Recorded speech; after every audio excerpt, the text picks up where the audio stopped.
If you know where I'm at, you don't see me here.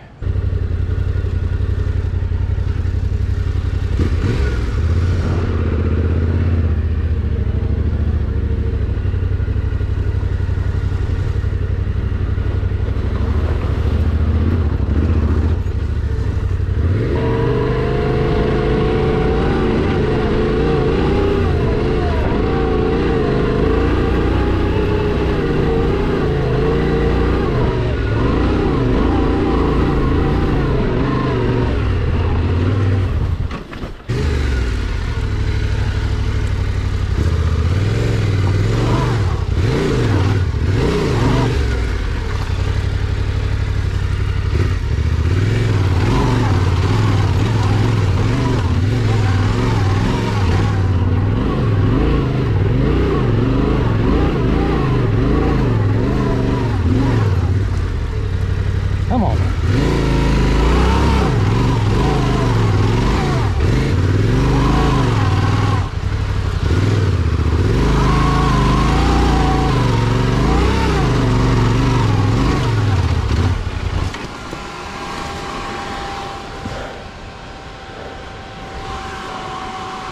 This one has a creek running down it.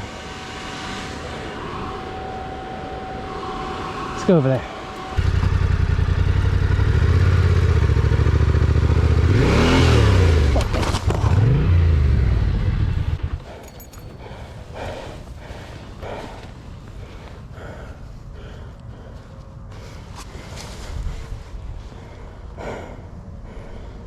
Whew.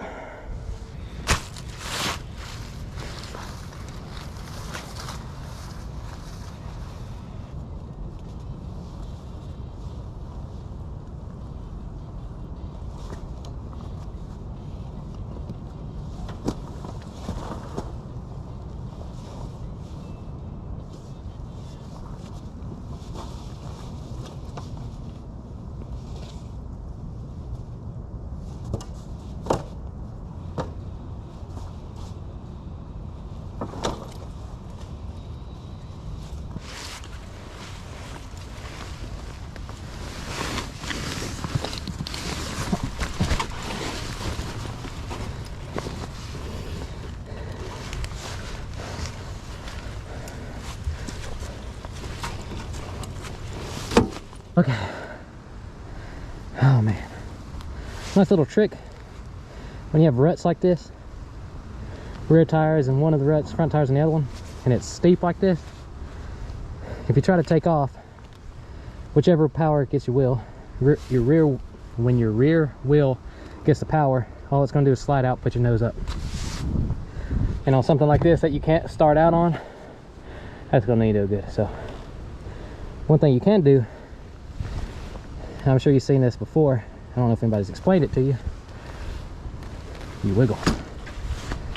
Sometimes you can get back and forth while you're wiggling. And what happens is you start pushing the dirt out of your way, in this case, or in cases where there's not dirt to push, maybe you're on clay or something, the front tire will just slide until you're at enough of an angle, like I am now. Put it in gear, use your clutch as a brake, and you can roll it down. Wait till I'm in the ditch. Okay, now I can start grabbing both brakes. And what I also have, I have it in gear, but the engine's not running. And I have the clutch in. And whenever I'm rolling and I have to put my right foot down, I can't cover that rear brake. So I'll use the clutch as a rear brake. That way I can paddle, and if I let that clutch out, see, no brake on the hand, it won't move. But as soon as I pull the clutch in and start rolling this forward, it'll start moving again. If you're going to do this for the first time, is turn your key off. That way your bike will not run. It's probably best for, even if you are experienced with doing that, to turn your bike off anyhow. As we go down this hill. That way I can lift my feet up a little bit. Here we go. Okay.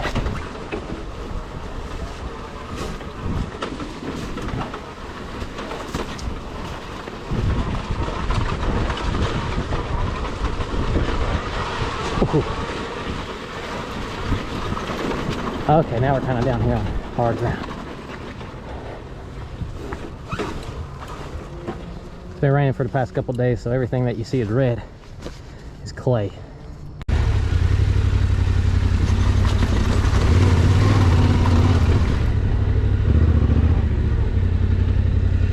where I came down from. So this is all new to me, so I really don't know which side's the best side to go on, so we'll just go. I hope that car is not stolen or something. Had Iowa tags on it. And for those that don't know, I'm in the Atlanta area. Obviously this is not inside the perimeter of the city, but I'm close enough that I feel unsafe parking my car anywhere. So something I want to bring up, Tenere 700. It's a pretty decent bike. Is it the best bike? No. It is not the best bike. I feel like this is the entrance of the entrance bike for anything you'd want to take down the highway and down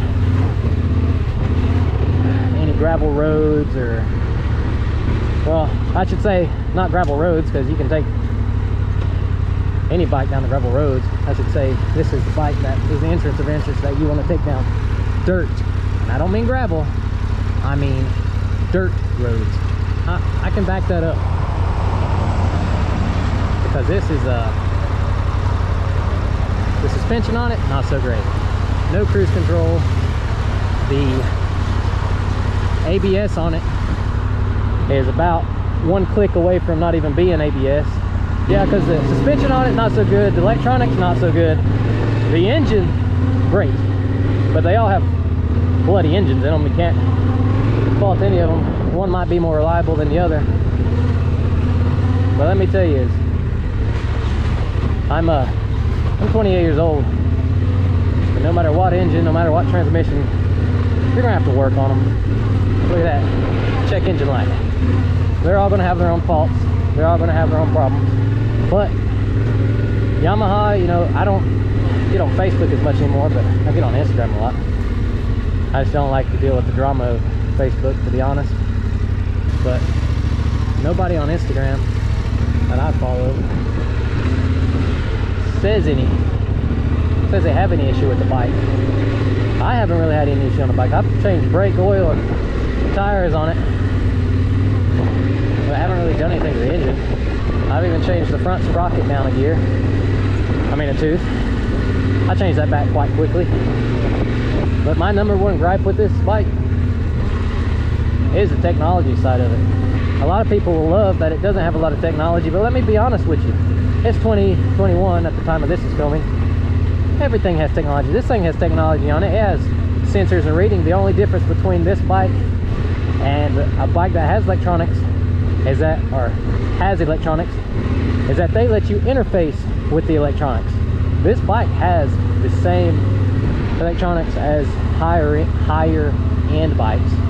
The only difference is their little screen there lets you change aspects about the bike, and ones that don't have electronics just do not let you interface with the electronics. So this isn't a dumb bike. I've had it hooked up to a scanner and it has sensors out the wazoo, but it's not going to let you mess with those. It's not going to let you change anything about it. It's not going to let you have cruise control. Although it has the speed sensors and it has the gear shift sensors that would let you have cruise control. Before anyone make fun of me for not going through that, earlier in this video, if you watched it, I was picking this bike up and I'm kind of tired. And the boots I have on, not waterproof. So I'm just trying to explore right now. So yeah, the T7's a great bike, but there are better bikes. I'll be honest with you, when I bought this bike, I bought it because it was cheap. Now, what I say is cheap and what you say is cheap can vary greatly. That is a fireplace. is a old building. There's the fireplace. There's the outside look at your slaw. If you're from the Atlanta area, you see that. Oh, that's deep. It's a good 4-foot drop. Alright, so I didn't go down in there. I might go back over there. You see those buckets over there? I might go down in there, but there's a fireplace on the bottom. And if you go, it's deep. But there's a fireplace right here, and it's half as deep. I guess the other chimney goes up the back of it, and that's tall. This used to be a big house, I reckon. It's an old burn barrel right there. Kind of curious why it's so recessed. But yeah, that's neat. Okay, so there's the chimney. I'm in Tech 7 boots, so not the adventure ones either, so I don't got much grip.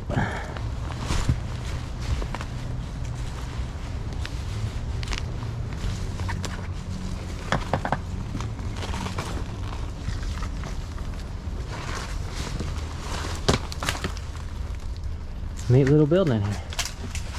Kind of sketchy. Guess some other idiots such as myself has been in here. I'm in a truck. Hopefully it didn't steal my phone. I hate to chase them down. Oh, my phone's still there. Yeah, so here's the chimney I was talking about. Yeah, it comes in and up. And that one must go behind it. Pretty neat. I normally don't like to see people stop and talk to me when I'm out here, or really out anywhere. But every so often, you want to ask people, what's out this way? Because they could say a cliff, or a gate, an impassable gate. Now you may say, oh, there's no impassable gate for me. Yeah, maybe not for you. But I didn't bring my lock picking set today. Oh, there's another building. I didn't bring my lock picking set today. And I really don't feel like picking this bike up, falling down on the other side of a dugout gate. That's aggravating in itself.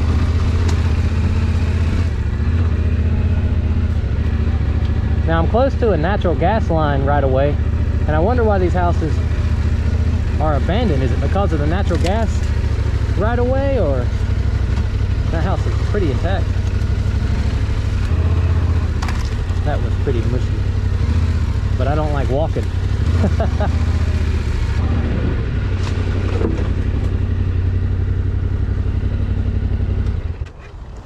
Let's check this place out.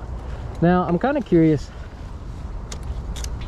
why there's not homeless here, you know, because I figure if I was homeless, this would be a pretty good shelter. Hello. Give them benefit of the doubt that they say hello back, right? Woohoo! That's rid of bullet holes.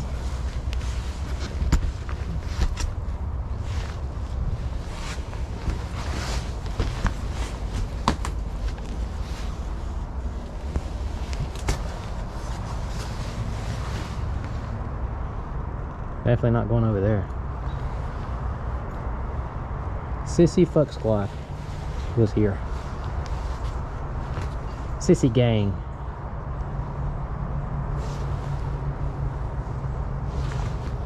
Word. You know what? Anybody that knows who Slaw is, if you see this, I'd like to get in touch with Slaw, so every time I see his stuff I can tag him in my videos, because apparently I want to see him a lot since I ride around the Atlanta area. This one's pretty gutted out, so I'm assuming that one's even worse. It doesn't even have a roof on it, so I'm not even gonna bother stopping there. All of these have been ransacked years and years and years ago. There's no insulation in the walls, but they're not that old. I don't know if you can see it, but these are finished 2x4s. You got finished 2x6s in the bottom, and it's on bricks, not rocks. So I'd say last 30 years, within the last 30 years, maybe. I don't know. If there's any architects, maybe they know when the laws changed to where they had to put them on bricks instead of stones. Bike needs oil change, starting to get some clatter. Oh, there goes a deer. Big buck. Big boy. Another entrance. That was a good looking deer right there. Mature. He wasn't young.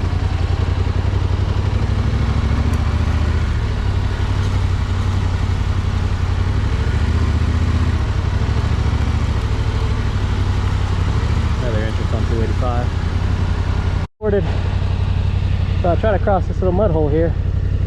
It's a touch deeper than I thought it was. It's my right foot. See if I can walk it out.